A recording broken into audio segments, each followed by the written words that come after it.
നമ്മളിന്ന് നോക്കുന്നത് രണ്ട് വാറാണ്.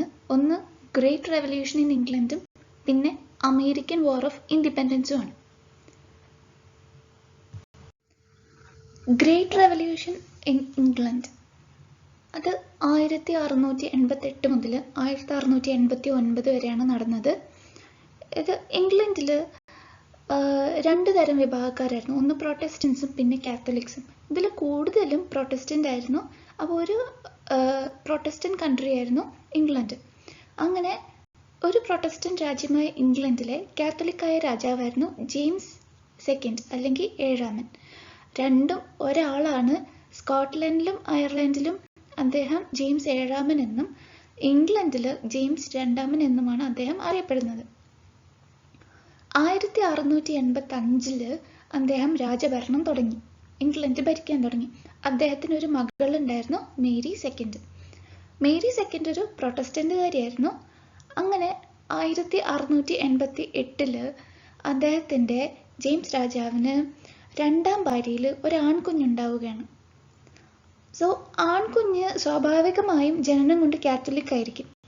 പിന്നെ രാജഭരണം കാത്തലിക്സിൻ്റെ കയ്യിൽ തന്നെ നിലനിൽക്കും. ആൺകുഞ്ഞാണല്ലോ. അങ്ങനെ അത് പ്രൊട്ടസ്റ്റന്റുകാർ ഭയന്നു. അതുപോലെ കാത്തലിക്സിന് എതിരെയുള്ള നിയമങ്ങളെല്ലാം ജെയിംസ് രാജാവ് റിപ്പീൽ ചെയ്തു. ഇതൊക്കെ പ്രൊട്ടസ്റ്റന്റുകാരായ നാട്ടുകാർക്കിടയിൽ രോഷം ഉണ്ടാക്കി. അവർ വില്യം ഓഫ് ഓറഞ്ച്, നെതർലാൻഡ്സിലെ രാജാവായിരുന്ന വില്യമിന് കത്തെഴുതി. താങ്കൾ ഇങ്ങോട്ട് വരണം, ഞങ്ങളെല്ലാവരുടെയും സപ്പോർട്ട് ഉണ്ടാകുമെന്ന് പറഞ്ഞ് കത്തെഴുതി. ഈ വില്യം ഓഫ് ഓറഞ്ച് ജെയിംസ് സെക്കൻഡിൻ്റെ മരുമകനായിരുന്നു, അതായത് മേരി സെക്കൻഡിൻ്റെ ഭർത്താവ്. അദ്ദേഹവും ഒരു പ്രൊട്ടസ്റ്റൻ്റ് ആണ്. ഈ ഒരു സമയത്ത് തന്നെയാണ് ഇംഗ്ലണ്ടും ഫ്രാൻസും, അതായത് ഇംഗ്ലണ്ടിലെ രാജാവായ ജെയിംസ് സെക്കൻഡും ഫ്രാൻസിലെ രാജാവായ ലൂയി 16 തമ്മിൽ ഫ്രണ്ട്ലി ആവുന്നത്. രണ്ടാളും കസിൻസ് ആണ്. അങ്ങനെ ഫ്രണ്ട്ലി ആയി. ഇത്രയും കാലം ഇംഗ്ലണ്ടും ഫ്രാൻസും ശത്രുക്കളായിരുന്നു. ബട്ട് ഇപ്പോൾ നല്ല ഫ്രണ്ട്ലി ആയി. ഈ friendly news William of orange അറിഞ്ഞു. അതുകൊണ്ട് ജെയിംസിനെ അറ്റാക്ക് ചെയ്യാൻ വേണ്ടിയിട്ട് വില്യം ഒരുങ്ങുമ്പോഴാണ് അദ്ദേഹത്തിന് പ്രൊട്ടസ്റ്റൻസിൽ നിന്ന് കത്ത് ലഭിക്കുന്നത്. അങ്ങനെ അദ്ദേഹത്തിന് കൂടുതൽ ആത്മവിശ്വാസം കിട്ടി ജെയിംസ് സെക്കൻഡിന് എതിരെ യുദ്ധം ചെയ്യാൻ വേണ്ടിയിട്ട്.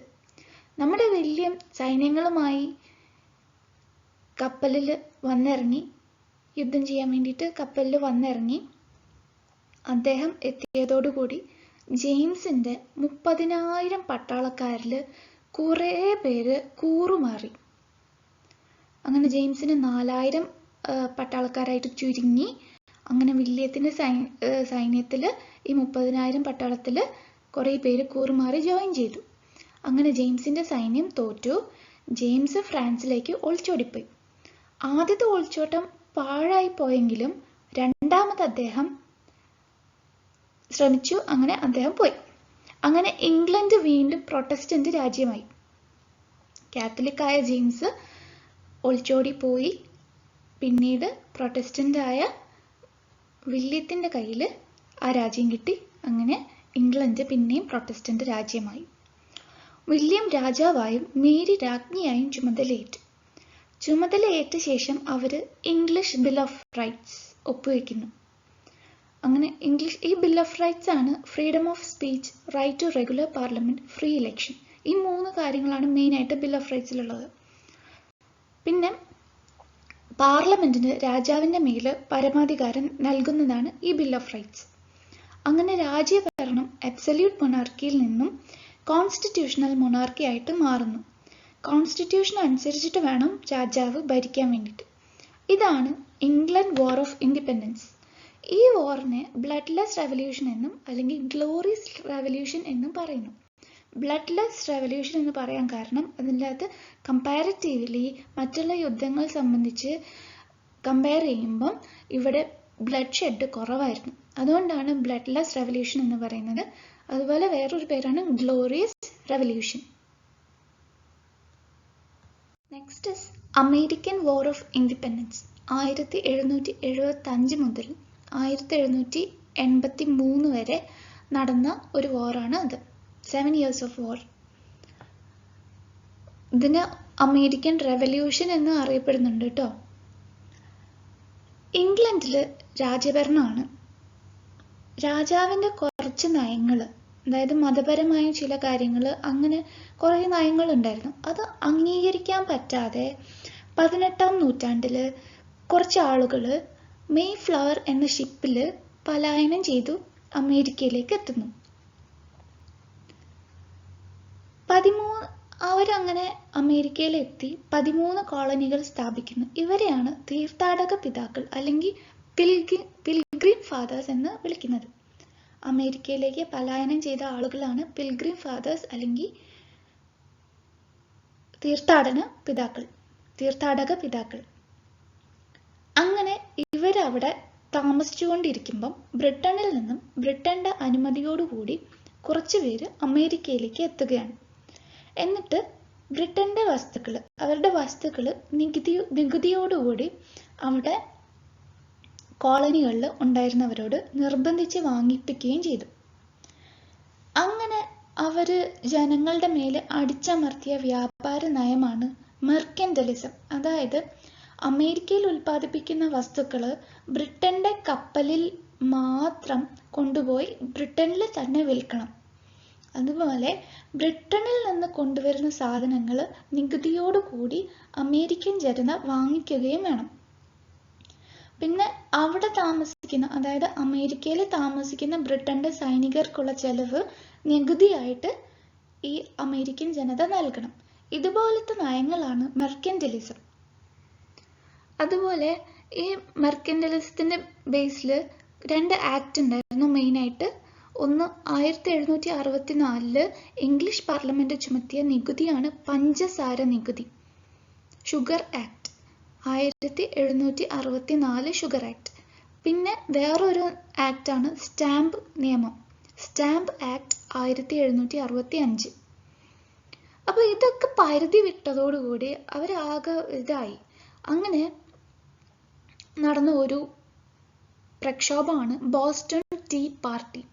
പാർട്ടി എന്ന് കേൾക്കുമ്പോൾ പാർട്ടിയാണെന്ന് വിചാരിക്കേണ്ട, ഇത് ഒരു പ്രക്ഷോഭമായിരുന്നു. അതായത് ബ്രിട്ടനിൽ നിന്നുള്ള തേയില വളരെ അധികം നികുതി ഈടാക്കിയിട്ടാണ് ജനങ്ങൾക്ക് വിറ്റുകൊണ്ടിരുന്നത്, അമേരിക്കയിലെ ജനങ്ങൾക്ക് വിറ്റുകൊണ്ടിരുന്നത്. അങ്ങനെ ഒരു ദിവസം ബ്രിട്ടനിൽ നിന്നും ഒരു കപ്പൽ നിറയെ തേയില കൊണ്ടുവന്നു. അമേരിക്കൻ ജനത അവർക്കത് ആവശ്യമില്ല എന്ന് ഉള്ള രീതിയിൽ ആ തേയിലകൾ അടങ്ങിയ പെട്ടികൾ മുഴുവൻ കടലിലേക്ക് എടുത്തെറിഞ്ഞു. ഇതാണ് Boston tea party. 1773 December 16, date ഓർത്തിരിക്കുക. Boston tea party 1773 December 16. അങ്ങനെ ഇതെല്ലാം ഈ ബ്രിട്ടീഷ് നിയമങ്ങൾക്കെതിരെ അമേരിക്കൻ ജനത ഒത്തുകൂടുകയാണ്. ഫിലാഡൽഫിയയിൽ അന്ന് അവർ ഒത്തുകൂടി. അപ്പം ഈ ഫിലാഡൽഫിയയിൽ ഒത്തുകൂടലിന് പറയുന്ന പേരാണ് കോണ്ടിനെന്റൽ കോൺഗ്രസ്. അങ്ങനെ ഇതുവരെ 3 വട്ടം കോണ്ടിനെന്റൽ കോൺഗ്രസ്, അതായത് ഒത്തുകൂടി ഫിലാഡൽഫിയയിൽ. ഒന്ന് 1774, ഒന്ന് 75, ഒന്ന് 76. ഈ 3 വർഷം അമേരിക്കൻ ജനത ഒത്തുകൂടി. അപ്പം ആദ്യം അവർ ഒത്തുകൂടിയപ്പം അവര് എന്താക്കി, ഒരു നിവേദനം തയ്യാറാക്കി ബ്രിട്ടന്റെ രാജാവിന് അയച്ചു കൊടുത്തു. ഇങ്ങനെ ഈ നിയമങ്ങൾക്കെതിരെ ഇതൊക്കെ ഇതാക്കണം എന്ന് പറഞ്ഞിട്ട് ബ്രിട്ടന്റെ രാജാവിന് അമേരിക്കൻ ജനത ഒരു നിവേദനം തയ്യാറാക്കി.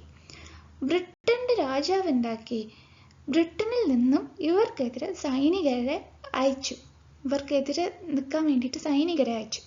അങ്ങനെ അമേരിക്കൻ ജനതയ്ക്ക് മനസ്സിലായി നിവേദനം എഴുതിയിട്ട് കാര്യമില്ല എന്നത്. പിന്നീട് 75 വീണ്ടും അവർ ഫിലാഡൽഫിയയിൽ ഒത്തുകൂടി. അന്ന് ജോർജ് വാഷിങ്ടനെ തലവൻ അല്ലെങ്കിൽ നേതാവായിട്ട് തിരഞ്ഞെടുക്കുന്നു. അങ്ങനെ ജോർജ് വാഷിങ്ടൺ എന്ന് പറയുന്നതാണ് അമേരിക്കൻ ഐക്യനാടുകളുടെ പിതാവ് അല്ലെങ്കിൽ father of United Nations. Okay. പിന്നീട് മൂന്നാമതും അങ്ങനെ 75 ഒത്തുകൂടി അവർ നേതാവായി തിരഞ്ഞെടുത്തു. പിന്നീട് മൂന്നാമതും 1776 ജൂലൈ 4 അവർ സ്വന്തമായിട്ട് സ്വാതന്ത്ര്യ പ്രഖ്യാപനം നടത്തുകയാണ്. ബട്ട് ബ്രിട്ടൻ അത് അംഗീകരിച്ചിട്ടില്ല. ബട്ട് എന്നാലും സ്വന്തമായിട്ട് അവർ സ്വാതന്ത്ര്യ പ്രഖ്യാപനം നടത്തുകയാണ്. ഈ ദിവസം ജൂലൈ 4 അമേരിക്കൻ്റെ നാഷണൽ ഡേ. ഈ പോയിന്റ്സ് ഒക്കെ നോട്ട് ചെയ്ത് വെക്കുക കേട്ടോ.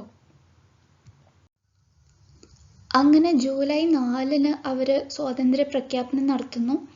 ഇവരുടെ, അതായത് അമേരിക്കൻ സ്വതന്ത്ര നാടുകളുടെ സ്വാതന്ത്ര്യ പ്രഖ്യാപനം എഴുതി തയ്യാറാക്കിയ ആളുകളാണ് തോമസ് ജെഫേഴ്സൺ, പിന്നെ ബെഞ്ചമിൻ ഫ്രാങ്ക്ലിനും. പേരോർത്തിരിക്കുക, തോമസ് ജെഫേഴ്സൺ, ബെഞ്ചമിൻ ഫ്രാങ്ക്ലിനും. പിന്നീട് 1781 യോർക്ക് ടൗണിൽ വെച്ചിട്ട് ബ്രിട്ടനെ ജോർജ് വാഷിംഗ്ടൺ കോൺവാലിസ് പ്രഭുവിനെ പരാജയപ്പെടുത്തുന്നു. 1781 യോർക്ക് ടൗണിൽ വെച്ച് ജോർജ് വാഷിംഗ്ടൺ ബ്രിട്ടന്റെ ലോർഡ് കോൺവാലിസിനെ പരാജയപ്പെടുത്തുന്നു. അങ്ങനെ 1781 കൂടി ഈ വിപ്ലവം അവസാനിക്കുന്നു. അപ്പം വിപ്ലവം എപ്പോഴാണ് അവസാനിച്ചതെന്ന് വെച്ചാൽ 1781. അമേരിക്കയ്ക്ക് സ്വാതന്ത്ര്യം അനുവദിച്ചുകൊണ്ട് ബ്രിട്ടൻ അല്ലെങ്കിൽ ഇംഗ്ലണ്ട് ഒപ്പുവെച്ച ഉടമ്പടിയാണ് വേഴ്സായ് ഉടമ്പടി അല്ലെങ്കിൽ treaty of Paris. 1783 treaty of Paris അമേരിക്കയ്ക്ക് സ്വാതന്ത്ര്യം അനുവദിച്ചുകൊണ്ട് ബ്രിട്ടൻ ഒപ്പുവെച്ച ഉടമ്പടിയാണ്.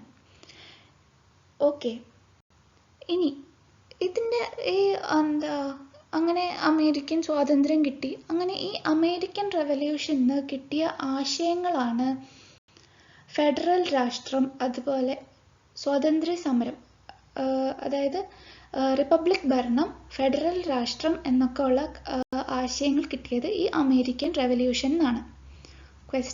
PSC ക്വസ്റ്റ്യൻ ആണ്. ഫെഡറൽ രാഷ്ട്രം അതുപോലെ റിപ്പബ്ലിക് ഭരണം ഇതൊക്കെ കിട്ടിയത് അമേരിക്കൻ റെവല്യൂഷനിലാണ്. അങ്ങനെ സ്വാതന്ത്ര്യം കിട്ടി. അവർ ലോകത്തിലെ ആദ്യത്തെ ലിഖിത ഭരണഘടന, എഴുതപ്പെട്ട ഭരണഘടന അല്ലെങ്കിൽ റിട്ടൺ കോൺസ്റ്റിറ്റ്യൂഷൻ തയ്യാറാക്കി. ഈ റിട്ടൺ കോൺസ്റ്റിറ്റ്യൂഷൻ എഴുതിയത് 1789 ജെയിംസ് മാഡിസൺ ആണ്. ജെയിംസ് മാഡിസൺ ആണ് ഭരണഘടനയുടെ ഉപജ്ഞാതാവ്. ഓക്കെ, അമേരിക്കൻ ഭരണഘടനയുടെ പിതാവ് എന്നറിയപ്പെടുന്നതും ജെയിംസ് മാഡിസൺ ആണ്. ഇത് ഏറ്റവും ചെറിയ ഭരണഘടനയാണ്, ചെറിയ എഴുതപ്പെട്ട ഭരണഘടനയാണ് ഇത്, അമേരിക്കൻ കോൺസ്റ്റിറ്റ്യൂഷൻ. പിന്നെ ഈ അമേരിക്കൻ ജനതയുടെ ജയം, അതിൻ്റെ അതിൻ്റെ ഓർമ്മയ്ക്കായിട്ട്, ഈ വിപ്ലവത്തിൻ്റെ ഓർമ്മയ്ക്കായിട്ട് ഫ്രാൻസ് അമേരിക്കയ്ക്ക് കൊടുത്ത ഒരു ഉപഹാരമാണ് സ്റ്റാച്യു ഓഫ് ലിബർട്ടി. ഇന്ന് ന്യൂയോർക്കിൽ സ്ഥിതി ചെയ്യുന്ന സ്റ്റാച്യു ഓഫ് ലിബർട്ടി ഫ്രാൻസ് അമേരിക്കയ്ക്ക് കൊടുത്ത ഉപഹാരമാണ്. പിന്നെ ഈ സ്റ്റാച്യു ഓഫ് ലിബർട്ടിക്ക് യുനെസ്കോന്റെ പദവി ലഭിക്കുന്നത് 1984 1984. ഇതേ വർഷം തന്നെയാണ് താജ്മഹലിനും യുനെസ്കോ പദവി ലഭിക്കുന്നത്, 1984. ഓക്കെ, പിന്നെ ഈ അമേരിക്കൻ റെവല്യൂഷന്റെ മുദ്രാവാക്യം, സ്ലോഗൻ എന്ന് പറയുന്നത് നോ ടാക്സേഷൻ വിത്തൗട്ട് റെപ്രസെൻറ്റേഷൻ എന്നാണ്. നോ ടാക്സേഷൻ വിത്തൗട്ട് റെപ്രസെൻറ്റേഷൻ, അതായത് ഇത് ഓർത്തിരിക്കുക കേട്ടോ, നോ ടാക്സേഷൻ വിത്തൗട്ട് റെപ്രസെൻറ്റേഷൻ. പിന്നെ അതുപോലെ ഇതിൽ വരുന്ന കോട്ട്സ് ആണ് being all equal and independent, no one ought to harm another in his life, health, liberty or possession. ഇത് ഇംഗ്ലീഷിലുള്ളതാണ്. ഇത് ഓർത്തിരിക്കണം എന്നില്ല, ജസ്റ്റ് വലിയ കോട്ടാണ്. ഇത് തയ്യാറാക്കിയത് ജോൺ ലോക്ക് ആണ്. John Locke. ഇത് ഫേമസ് കോട്ടാണ്. അമേരിക്കൻ വാർ ഓഫ് ഇൻഡിപെൻഡൻസിന് അമേരിക്കൻ വാർ ഓഫ് ഇൻഡിപെൻഡൻസിന്റെ ഇതുമായിട്ട് റിലേറ്റഡ് ആയിട്ടുള്ള ഫേമസ് കോട്ടാണ് ജോൺ ലോക്കിന്റെ അത്.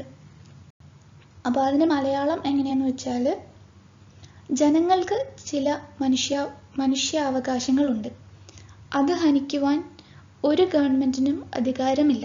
ഇതാണ് ജോൺ ലോക്കിന്റെ മലയാളത്തിൽ ട്രാൻസ്ലേറ്റ് ചെയ്തിട്ടുള്ള കോട്ട്. അതുപോലെ നോ ടാക്സേഷൻ വിതൗട്ട് റെപ്രസെൻറ്റേഷൻ, അതിൻ്റെ മലയാളം എന്ന് പറഞ്ഞാൽ പ്രാതിനിധ്യമില്ലാതെ നികുതിയില്ല. ഇതാണ് ജെയിംസ് ഓട്ടിസിൻ്റെ മുദ്രാവാക്യം. മറ്റത് കോട്ടാണ്. അതുപോലെ തോമസ് പെയിൻ്റെ കോട്ടും ഫേമസ് ആയിരുന്നു. ഒരു വിദേശ ശക്തിക്കും ഈ വൻകര ദീർഘകാലം കീഴടങ്ങി കഴിയണമെന്നത് നീതിക്ക് യുക്തമല്ല. ഒരു വിദേശ ശക്തിക്കും ഈ വൻകര ദീർഘകാലം കീഴടങ്ങി കഴിയണമെന്നത് നീതിക്ക് യുക്തമല്ല. ഇത് തോമസ് പെയിൻ്റെ കോട്ടാണ്, ഓർത്തിരുന്നാൽ മതി. അതുപോലെ തോമസ് പെയിൻ ഒരു ലഘുലേഖ തയ്യാറാക്കിയിട്ടുണ്ടായിരുന്നു, അതാണ് കോമൺ സെൻസ്. പിന്നെ അമേരിക്കയിലെ ഫസ്റ്റ് പ്രസിഡന്റ് ആയിരുന്നു ജോർജ് വാഷിങ്ടൺ, വൈസ് പ്രസിഡന്റ് ആയിരുന്നു ജോൺ ആഡംസ്. പോയിന്റ്സ് ഒക്കെ നോട്ട് ചെയ്യുക. So stay tuned. പ്ലേലിസ്റ്റിൽ ഓരോ അന്നന്ന് അപ്ലോഡ് ചെയ്യുന്ന കുറേ വീഡിയോസ് ഉണ്ടാവും, അത് ചെക്ക് ഔട്ട് ചെയ്യും. So thank you for watching. Stay tuned.